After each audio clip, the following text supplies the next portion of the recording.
All right, ladies and gentlemen, he's back. He's the legend. He's the man. I think you're the reigning champ of episode appearances on the now occult symbolism.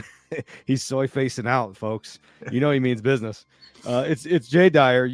Doesn't even need an introduction at this point. I feel like it's Jay Dyer. He's gracing us with his presence. We had a sort of situation where we could do a last minute. I got my man for 30 minutes, and I wanted to get you on here and talk to you. But I wanted to catch up with Jay Dyer, the life and times of Jay Dyer working with and Jamie Kennedy and just making big moves. And then I want to talk to you real quickly about Ryan Garcia with these tweets he's been saying stuff. And I know Andrew Tate was on the Twitter Spaces, and I know you've talked to I think Tate's brother before. We could talk about Ryan Garcia and a lot of his theories he's pitching. And then I want to talk to you about this big event you got coming up. It's 5 hours. That's insane. But we're going to talk about all that stuff. So anyways, welcome back to the show, Jay Dyer. He's the man, and he's back to talk to us today. How you been, Jay? What's new with you? Ooh, yeah. He's working it. Do you do those impressions? I like your impressions. No, I'm not that good at it. You farm it out. I farmed that out on Fiverr. I found a guy. It's funny. I did one with a guy who did a Leo DiCaprio, but he's Irish, and he kind of fumbled one of the terms. I forget and he does a really good. It was a really good impersonation, but then a couple of the terms he uses have an Irish accent, and I'm like, so it messed it up. Dad, this is a totally do a thing with Jamie Kennedy. This is totally do a thing. That's pretty good. I don't know if you've listened to much Jamie Kennedy, but when you're talking to Jamie Kennedy, that's the vibe. So yeah, we had a lot of fun. We'll talk about that later. But I'm happy to catch you up on whatever topics. Been listening to your podcast. You've been killing it. Really appreciate all the good work that you're doing. So where do you want to start? I'm following you, Jay Dyer. You know, I feel like right now, as you know, I'm deep into Twin Peaks, a topic we glossed over. Actually, last year I had you on. We talked about your event you did last year with Jamie Kennedy, which you know you're coming back to do again in LA in March. But as you know, I think we talked about Twin Peaks last time just a little bit, and I'm deep diving into it. And it's fully consumed me at this point. And you were one of the people back. For people who don't know our history, I've always been following you, man. Like I'm your Cooper, and I'm Shadow Cooper, trying to catch up. You're evil Coop. I'm evil Coop, and I was filling out the links for the show notes, and I just made a connection because your Twitter is JD007, and I've got a 007 tattoo, right? And that's all. And it's funny because I actually got this tattoo when I was 18, and before I didn't even know who John D was back then. But anyways, all these weird sort of influences, but we started connecting back. I started blogging in 2011, and I stumbled upon your blog, jaysanalysis.com, shortly thereafter. That long ago? Dang. Yeah. And you'd started blogging, I think, in 2009, if I'm not mistaken. I had a blog in 2007-8, and then I just revamped everything and started over, focusing on Hollywood symbolism and that kind of stuff. So okay. It was around 2011 when the new website was started. Okay. So that's cool that I got into the Lynch stuff in high school, but a lot of David Lynch back in the 90s, I didn't get it. So I was just kind of like, this is weird. And like you're saying about your tattoo, like I didn't know anything about tulpas and Tibetan Buddhism and transcendental meditation and metaphysics and theosophy and all the stuff that Lynch loves to go into. So it was actually around that time, the late 2000s, maybe about 2011, 12, where I was like, I'm going to give Twin Peaks another chance, because I wrote an analysis of Lost Highway, which I thought, okay, this actually is about mind control, disassociation, multiple personalities. It ties into Hollywood. Then I went back and redid Mulholland Drive, and I was like, actually, this is about the same type of stuff. It's like girl goes to Hollywood. She ends up kind of dissociating, crazy. Has she been mind controlled? She looks like she's basically a crack hoe now. So, that went in the directions I didn't expect. So then I revisited Twin Peaks, and I think, the depth that you've gone into more depth than I did on it. I think, but you came to realize the same stuff, that like, okay, so he's actually dealing with a lot of the same type of really deep material. I revisited the Lynch Dune as well. I've actually gotten into Dune, the novels, and there's a lot of depth in mind control, espionage, all that kind of stuff going on in the Dune story too, which might be why David Lynch really wanted to do the movie back in the 80s. So yeah, I'm glad to see that you're on the Lynch train, and that's really cool. And, you know, Mark Frost's book came out, which I'm sure you have, a few years ago. And that really vindicated a lot of us in the movie analysis world who were trying to decode this bizarre, you know, 2-series TV show at the time. The third one wasn't out yet, you know, trying to figure out what is all this about. Seems like a secret society, the occult, demons, you know, mind control, aliens coming into the fore. And then we were really vindicated with the Mark Frost book, because he's like, yeah, this is tying into Crowley, this is tying into Babylon working, the rituals, all that. So yeah, I'm glad to see that you came to the same conclusions. Yeah, it's really fascinating, the story. And right now I'm working on, you know, I went episode by episode, and now I'm actually the listeners are, I think they're on season 2, episode 10-ish, and I'm actually working on the season 2 finale right now, because I've recorded all of the stuff previous to that, and I'm just kind of releasing it every couple of weeks. I release a new episode, and the finale is been quite a project to try to decode. I'm almost done, but I'm finding a lot of, like, you know, to summarize it, I'm finding a lot of the occult ideas of, you know, apocalypse, opposing polarities coming together, some kind of destiny laced in there for Cooper and Laura and Annie even. And it's really mind blowing. But Lynch is a fascinating person, him and Frost. And the it's funny because when I was a teenager, I watched Lost Highway. We talked about this last time, but that was the only Lynch work I'd covered, or I'd read or watched. And then last year or the year before, when Dune 1, the remake, came out, I watched it for the first time, obviously, and I had never seen the original Lynch Dune film. And, you know, as you know, part 1 of the new Dune remake is only sort of the first half of the story of Lynch's 80s Dune movie. And I went back and watched the 80s Dune movie because I was into this Twin Peaks thing at the time, and I thought, oh man, I should watch that. And it blew my mind. I was like, holy crap, this is really good.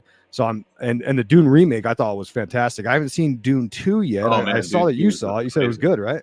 Oh, it's amazing. Yeah. Is it? Okay. All right. Yeah. And, you know, check it out. Sci-fi, I'm not a huge fan of most sci-fi because it tends to be a lot of propaganda, a lot of trying to get us to buy into a bunch of nonsense. But the weird thing about Herbert's Dune is he's kind of an outlier in that world, because it's a future where AI is banned, which is uncommon in no you know, sci-fi, and there's no aliens. We're just dealing kind of with the existing, you know, humanity as it is. And there is a kind of powers, maybe in an evolutionary sense, kind of like X-Men type of stuff, where certain people are kind of developing these powers which allow them to do things beyond sense data. They call it the weirding way, which actually ties into the occult, because weird women you could go to Shakespeare, right? In Macbeth, you have the 3 witches that are called the Weird Sisters. WYRD is the old English for a witch, a weird woman. So the weirding way is this kind of occult technique where words give expression to life and death.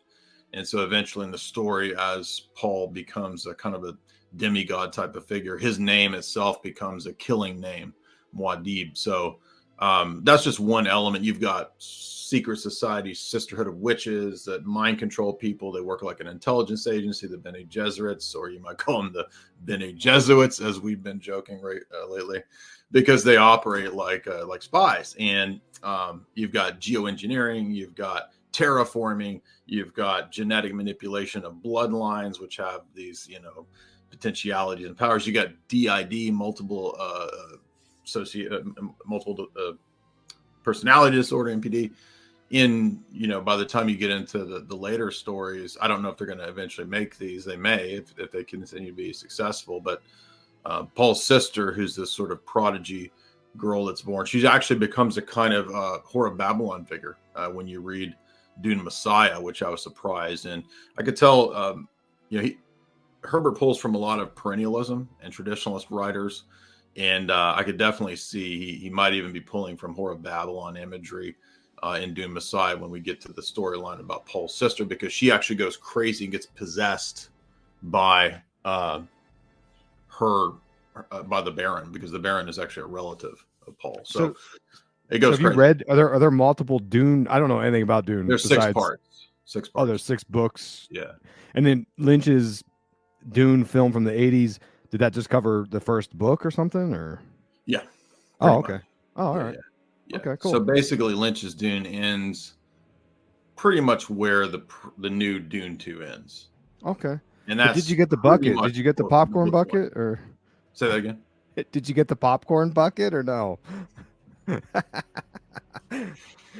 When this was going around, I didn't understand, and I was like, "Oh, is people think this looks like some kind of weird sex toy? Is that what that is?" And I guess so. Like, so I guess what I hear.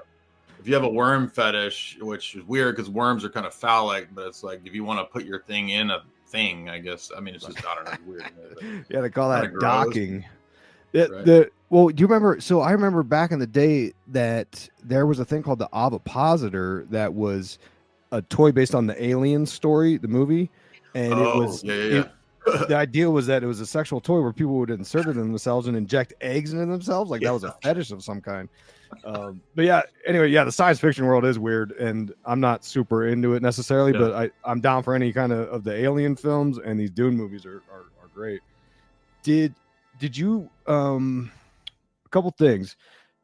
Have you researched James Shelby Downard a whole lot? He wrote that King Kill 33 about the mysticism. Yeah, I have Carnivals of Life and Death. I've read that. I have, and I've read King Kill, and I've read a lot of Hoffman stuff, and Hoffman was influenced by Downard. The weird thing about Downard, I'm not saying it's not worth looking at. It's just like you get kind of these admissions, like some or much of this may or may not be true. So that's a good voice. I don't know. It's hard to know. It's interesting from a literary perspective, the stories and tales that he weaves about Southern Masonry and all this kind of stuff. But it's hard to know, what's legit and what he's just kind of embellishing. Yeah. He talks about because I'm revisiting King Kill 33 as part of my Twin Peaks analysis, and I'm finding that a lot of ideas and concepts he presents in there show up in the world of Twin Peaks. And I without a doubt know that Lynch and or Frost are familiar with James Shelby Downard. Yeah, I have no doubts in that. But he talks about Macbeth and the Three Witches, and I'm damn near illiterate. I've never even read Shakespeare. I barely know what the Macbeth story is besides the Wikipedia article. So that's interesting that you found a connection of Dune with Macbeth as well, because that's what James Shelby Downard talks about being part of the King Kill ritual. Well, Herbert was super well educated, and he was again an outlier in terms of sci-fi, because I'm not saying this makes him necessarily quote a good person. I mean, the themes of Dune are not Christian, but they're like a form of kind of syncretistic perennialism, where it's like, he's very influenced by Sunni Islam. The book is influenced by Zen philosophy. It's influenced by Catholicism. So it's, in the future, you have this weird blended religion that's like a mix of Islam and Catholicism. And they have this text they call the Orange Catholic Bible, which is sort of the religion of the universe of Dune. And the political people don't believe it. They take it to be just a tool. And the Bene Gesserit witch sisterhood are the missionaries. They're called the Missionaria Protectiva. And for many years, many generations, they've been seeding this myth of the Kwisatz Haderach, or the sort of God being that Paul sort of kind of becomes a contender to be. So there's a lot of borrowing from, ideas of like virgin-ish births outside of the norm. I mean, Paul's not a virgin birth, but they're taking a miraculous sort of birth. He's not supposed to be born. They're only supposed to have women, and the Bene Gesserits would abort male children because they don't want the Kwisatz Haderach to be a male, because they feel like they won't be able to control him. So they kind of want to be the power behind the throne. And anyway, point being is that he's pulling from a lot of these archetypal religious themes in a perennialist sense. So, it makes sense again why that would maybe appeal to Lynch. But I mean, again, like there's straight up MK Ultra mind control, programmed assassins. I mean, all of that is in the Herbert novels, writing in the 60s. So he had to be privy to some pretty high level, maybe intelligence stuff going on, real conspiracy, so to speak. And Doom Messiah, just a quick note on that, that came out at the time of the JFK assassination. And so Herbert noted that he really wanted to warn people about the dangers of autocracy and the state becoming God. And so a lot of people misunderstand the point of Paul in the first novel. But if you read the second novel, it's more of a cautionary tale because Paul ends up more of a tragic hero. I'm not going to spoil it because it's worth, I mean, I like the stories enough that I don't want to spoil it and I want people to experience it. So I won't tell you what happens, but basically it's a cautionary tale. It's not like let's figure out how to create a religion where I can be a God being, Okay. All right. Yeah. Interested. Yeah. I'm intrigued now. I have a hard time reading fiction, but I'm intrigued enough by the movies that I would like to catch up on the rest of the stories. I know your time is limited, so I want to keep it moving though. Sure. Let's switch over to Ryan Garcia. He's this boxer. I think he's a new name to me. I didn't know who this guy was till yesterday. And he's been, from what I understand, he was on Twitter Spaces with Andrew Tate, I think hosting. I'm not sure. I don't even know what they were talking about. I just saw the clip on TikTok where Ryan Garcia, this fighter, starts emotionally talking about how he's been subjected to abuse by, for lack of a better word, the Illuminati at Bohemian Grove, and abuse, and there's aliens, and he's got proof of all these things. What's your take on this? Are you following that story? I did look at it because everybody suddenly started talking about it, because anytime Mario Nafal on Twitter talks about something, then most of Twitter ends up talking about it. Unfortunately, I think this is not a very trustworthy person. I don't know anything about this guy beyond, like you said, his recent, what I would call kind of viral marketing. I think people are figuring out that if you rage farm on Twitter or engage in this kind of like outlandish stuff, it gets you a lot of attention, a lot of eyes. And so it's really nothing to do with what's true or false. And I'm not trying to be mean to the guy. I don't have anything against him at all. But I can, you can sort of pick up on red flags where if I notice that in the rest of that person's timeline, it's all a lot of erratic, kind of unstable, God's talking to me, I'm talking to God. I'm going to talk in tongues right now, blah, blah, blah, blah, blah, jibber, jabber, jibber, jabber, this kind of stuff. And then it's like, oh, it's just at Bohemian Grove and blah, blah, blah. I mean, I don't think that's Alex went into Bohemian Grove. He filmed the ritual. So we know that goes on. And maybe there's something that goes on in the background. According to Nixon, we know it's a lot of homoerotic stuff. Could be something worse, but we just don't have evidence of that. And it just seems really implausible. And given the rest of what he's tweeting about, he doesn't come off as a reliable character, but more of an unstable character. Okay. Yeah. There's some, I noticed, cause I started looking into it, and because I had so many people, you know how it is, everyone's tagging you and, hey, check out this guy. What's he doing?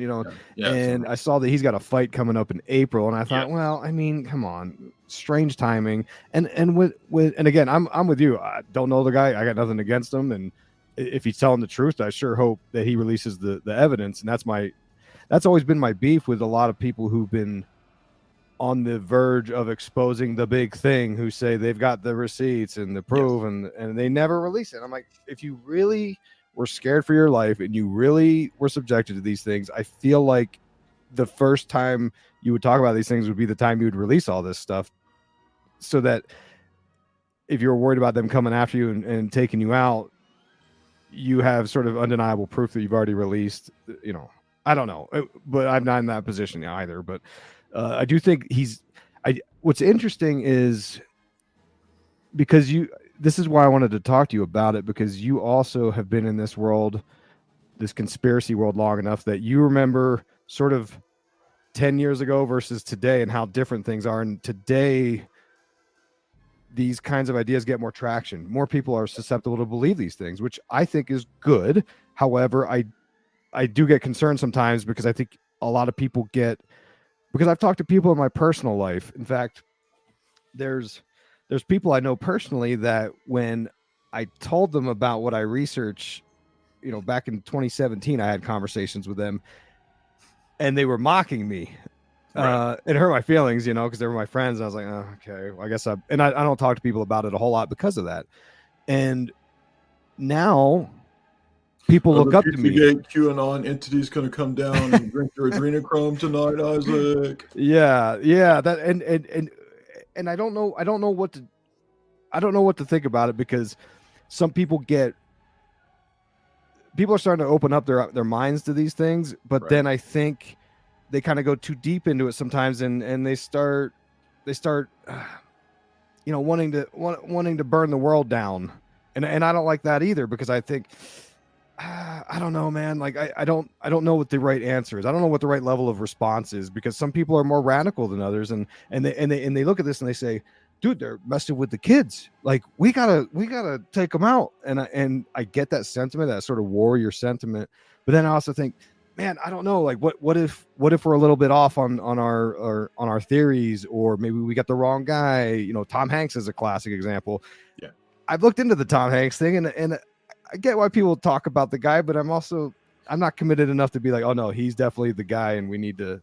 Yeah, I think there's a totally valid concern for the danger of jumping to conclusions in non sequiturs, right, without actual solid proof. And one thing Alex has pointed out that I agree with for a long time is that for whatever reason, people love the really sensational, outlandish stuff, and they'll jump on that, and they'll ignore or find boring or trivial the really hardcore, solid stuff, right? Like Epstein is like 100% solid, totally, nailed. I mean, I've been reading Whitney Webb's book. It's excellent, particularly the part 2 about Epstein. I mean, it's all right there.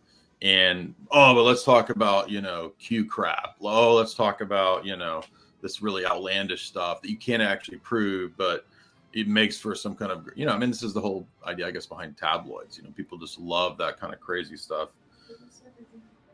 Yeah, Taylor Swift is Zena LaVey. I mean, that's just Jamie was pointing that out. I've always thought that was so stupid. Oh, look, Katy Perry is the grown-up version of John Benet Ramsey. I mean, it's just so dumb. It's like, yeah, and all that does is really make everybody look silly. And I think that a lot of people genuinely believe dumb, fake conspiracies, not because they're malicious, but also we have to keep in mind that fake conspiracies are very useful, and they've been used for a long time by intelligence agencies. I'm reading a book right now about the CIA's use of religion, and it's written by an academic guy, not a conspiracy text. It's called Aaron into the Wilderness, the CIA and the History of Religion. And he's talking about various things that the CIA cooked up, one of which was actually, I kid you not, a staged second coming. And they thought if they could pull this off, how useful this would be to convincing, say, Roman Catholics in countries in Latin and South America where there might be a tendency to believe in Sovietism or communism. Now, I'm not saying that makes Sovietism or communism good, but you can see that doesn't make the CIA good, because they want to pull off a fake second coming. And by the way, if they're willing to engage in a fake second coming, you better believe they're willing to engage in a fake and staged and fake and gray alien invasion, right? I mean, it's in the same deck of cards. So, fake conspiracies, fake staged things. I'm not saying everything's fake, but these types of operations are definitely the playbook of the intelligence agencies, and they use. What Cass Sunstein's famous paper, right, was about cognitive infiltration, which was to go into alternative media and conspiracy groups and the internet sphere and flood it with fake conspiracies. That was his whole famous paper that he wrote. That got him the job of being one of Obama's czars, right? Was this? Who was that? Sorry, I didn't catch the name. Cass Sunstein wrote the famous paper it's called it's a paper it's his paper on conspiracy theories and epistemology, and it posits the theory in there that if the government wanted to disrupt alternative media and conspiracy theories online, the best way to do that would be to go into it through what he called cognitive infiltration and just flood it with dumb fake conspiracies. So I think we have seen, in the last 10 years or so since that paper came out, quite a few of those, right? I mean, in my opinion, I'm not into the flat earth stuff. I'm not into I don't mind people questioning those things, but I think QAnon is another classic example. I mean, I called out QAnon day one. So for me, those are just examples of these kinds of fake conspiracies. And I'm not saying that Ryan Garcia is therefore an agent, but you can have kind of unstable people who really disseminate a lot of disinformation, even unwittingly, because they're just kind of loose cannons and unhinged. And I think you're totally right that there's a danger in those kinds of people basically neutralizing real questioning. Yeah, and I'm not above that myself, because I know I study a lot of ideas of how to create content for social media, like the business side of things, right? And I will make a 1-minute video, and it's got to be short. It's got, because everyone's got ADHD or ADD or whatever now, and like you got to get their you got to hook them in 2 seconds, get their attention, say something sensational so people comment and fight in the comments. Like that's how you get videos to go viral, unfortunately. So I will employ some of those things to very briefly to the point. I'll just, like, for instance, I got in trouble because someone got mad at me because I said Thoth was an alien. And it's like, well, I mean, that's an oversimplification of it, but it's not so far off base, based on a bunch of different things. And people get mad and they get in the comments, but it works, right? It gets eyes on it. Like, and that's what Ryan Garcia could very well be doing, is talking about these well-known conspiracy subjects that, was down there in Bohemian Grove. What was that? 20 years ago. He did that. I mean, we've known about it for a long time. So it is possible that this is just viral marketing. It's possible that he's got, maybe, for lack of a better term, handlers that are saying, hey, we need to get these pay-per-view numbers up. Here's one way you can do it. Exactly. Just do it. And it is an interesting time to be alive. Bro, I think we saw that very same thing with the whole Taylor Swift, Travis Kellis, whatever his name is. Yeah. Right. But I mean, that whole thing was a drama that tied into the Super Bowl, and that helped get the ratings up. I think that was Sam Tripoli's analysis, and I totally agree with that. Yeah, it is interesting. And I found that we in the late 2010s, around 2016 to 20, there was this period where conspiracy theorists were under attack, and they censored us, shadow banned us. Right. And I still operate under that assumption because it does still happen, but I oftentimes wonder if lately that this stuff doesn't get actually more traction now, and these social media companies are more okay with spreading it, because I've found that some of my videos where I talk about these very, dicey subjects, they'll still get tons of views, and I think, well, that's kind of weird. Like, I usually in the past I would get warnings and they'd shut you down or whatever. So I do wonder if there's not, you were saying about that cognitive infiltration. I'm gonna have to read that article, man, or that you essay should read he wrote. It's probably not what you expect from like a government sort of. So he was writing this, I think, coming out of Harvard, and it's a law, like he's a law person, so he went from Harvard Law and wrote this it's like an academic paper. It's 15-20 pages, and it's actually about philosophy. It's not the kind of government, operation kind of paper you expect. He admits, ironically, at the beginning of the paper that there have been real government conspiracies, and JFK is one example. So he admits and concedes some ground at the beginning of the paper, and then he talks about how epistemology and philosophy, which is just our theory of knowledge, how that works, and then goes on to say that the way the government should really combat these things is through flooding the market with fake conspiracy. So that's just a classic paper, and Sunstein went from being Obama's czar of something to then going to work at the NSA. So this is a legit serious person in the establishment. And there's been famous examples of parallel fake conspiracies like Operation not Torch, but the one that was like the earlier version of QAnon back at the time where the Bolsheviks came up with an idea to ferret out all of the people that supported the czar by coming up with a fake white hats within the system league that you could join. And then when all the people who opposed the Bolsheviks joined, the Bolsheviks were actually running this, and they knew then who all of the counter-revolutionaries were. So it allowed them then to purge those people, and that's kind of a model for this, these fake ideas of like, oh, there's secret heroes within the system, and they're going to save us, and if you just, sign on to this, get your boomer decoder ring and see what the Q drop is this week, and look at the color. Donald Trump's ties, one of its red ties. Unbelievable. Gonna be insane when I wear red ties. Okay. I've got to work on my Trump. It's not Shane Gillis level. Obviously, he's like the master, but I'm gonna get it. I'm gonna get it eventually. Anyway, just the silliness of like, oh, Trump wore red ties. He's speaking to us boomers, and just nonsense, right? But yeah, it's real. It's actually modeled on older. Do you remember Nacera? Are you familiar with that? No, that doesn't. I know you don't want to talk about all this kind of crap today, but it just got. No, I know you're like the king of this kind of stuff, man. Well, Nacera is was this thing back in like the late '90s and early 2000s, and I forget what it stands for, but it was like this.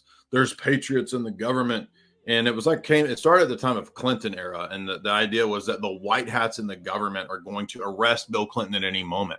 Oh, and really? all of these all the militia patriotard crowd fell for this back in the day because it went out in a lot of newsletters, and they were believing in this, and it was all just BS.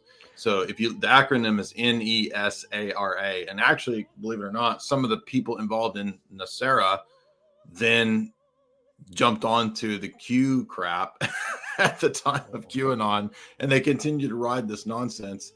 It's just a bunch of silliness, but and there's other examples. Mirage Men. Mirage Men is the same type of stuff applied to the sphere of the so-called alien disseminators and chosen people to disclosure, basically. Do you know if Bill Cooper, who's one of my red pill daddies, was he maybe associated with that Nacera in any way? Do you know? I don't know. That's a not that question. I know of. Actually, he would be typically more conspiratorial. So he probably would. I don't recall, but he probably would have been saying, "Oh, this is a scam. Don't fall for it."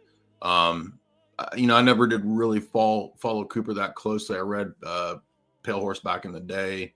I know it had some interesting information, and then I think Cooper had a position initially where he thought Jesus was a hologram of the aliens, and then I think he backtracked that position and said that was dumb. I shouldn't have believed that. So I've never really had a strong opinion on Cooper either way, but my inclination is that he probably would have rejected Nacera as a scam. You ever talk to Alex about Bill Cooper? Does he have an opinion on? Because I know Cooper was him and Jones had. I don't know. I've heard videos of Cooper trying to say like Alex was whatever. I don't know. He didn't agree with him. You know what I mean?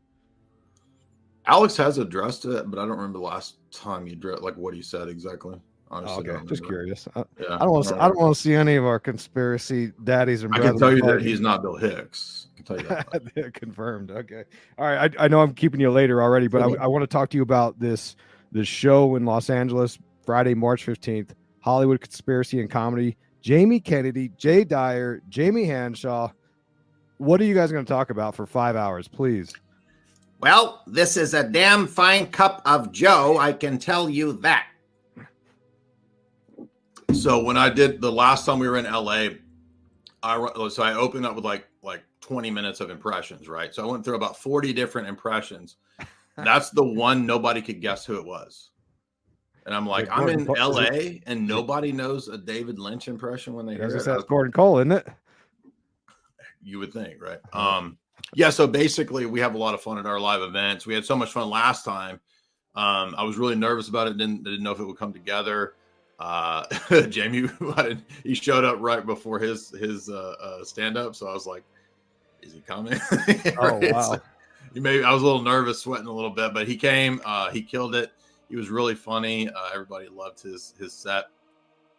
And he's actually really good at kind of improv and kind of making it fit the setting. So he doesn't just do like a prepackaged, like, oh, here's the 20-year-old Jamie Kennedy routine. Like he actually, makes it fit the setting that he's in. So I did a lot of impressions. And then Jamie, my wife, gave her talk. She did an awesome hour and a half on occult Hollywood and symbolism. This time she's updating it, doing new material. She's doing a whole new talk on Hollywood and witchcraft. So we're going to go Nice. deep into Wicca, the history of witchcraft, all that. Then I do a talk. Last time I did a talk on philosophy. This time I'm updating it to deal more so with hardcore geopolitical, dark, demonic conspiracy stuff like Epstein, blackmail, how that all goes down, how that ties into the spiritual side of stuff. Recent information even that's come out with, I don't know if you've seen all the Diddy drama, Oh, Katt yeah. Williams. Listen, Isaac, we got to talk about a lot of stuff right now. Okay, there's a lot of people out here that ain't listening to Katt Williams, but I've been saying it for 15 years. Okay, I don't know if you saw the Rogan. You probably did. Yeah, I've You seen. did a breakdown. Yeah, I did a breakdown on the Rogan episode. I haven't listened to it yet, but as yeah, well you as did a the. breakdown. So Yeah, I mean, that was pretty big. We did, I think, 3 podcasts breaking down the history of like gangster rap and CIA, breaking down all the stuff Katt Williams talked about. So we'll be talking about some of that. And from an academic perspective, I'm going to be going through a lot of the books. And then Jamie Kennedy headlines with 15, 20-minute stand-up set. Everybody gets to get their book signed, get to meet Jamie. He signs everybody's Scream DVDs and their, cool. All that. So it's a lot of fun. It's a 5-hour event, and it's more like a party. Like people come, and our live events are lit. That's cool, man. So you talked about Diddy for a second there. Are you going to talk about? Are you talking about like because there's conspiracies about Diddy being sort of raps Epstein? Have you dug into that? Oh, okay. That's the weird exactly thing. Like, so Tristan and I did a podcast 2-3 weeks ago on a lot of what Katt Williams is saying. We went deep into the Shay Shay interview. The Joe Rogan event hadn't happened yet. So I was going pretty deep into the background of Diddy, which, I mean, I listened to Puff Daddy when I was in high school and, but I didn't go into his arcana of the stories about him. I just didn't know about that. So I dug pretty deep into that. And what's funny is that in that podcast, I was like, he's like the Epstein of rap, dude. Wow. Boom. Here's that. Yeah. So that was just my intuition, but it turns out that seems to look like that might be the case. Allegedly. There's a lot of stuff in there. I've been sort of tracking it, and I did a show on Diddy back in December, and now there's all these new allegations with. You were ahead of me on that. That was back right after Cassie accused him of a bunch of stuff. There was a bunch of different accusers, and now he's in trouble because this other rapper, some guy I never heard of, I forget his name already, Lil Rod or something, was accusing him of a bunch of stuff, and he calls out names. And there's a rabbit hole of Jay-Z connected in here because Jay-Z and Diddy were besties, and Diddy said that only 2 people are allowed to call him Sean, his mother and Jay-Z. Like, that's how close they are.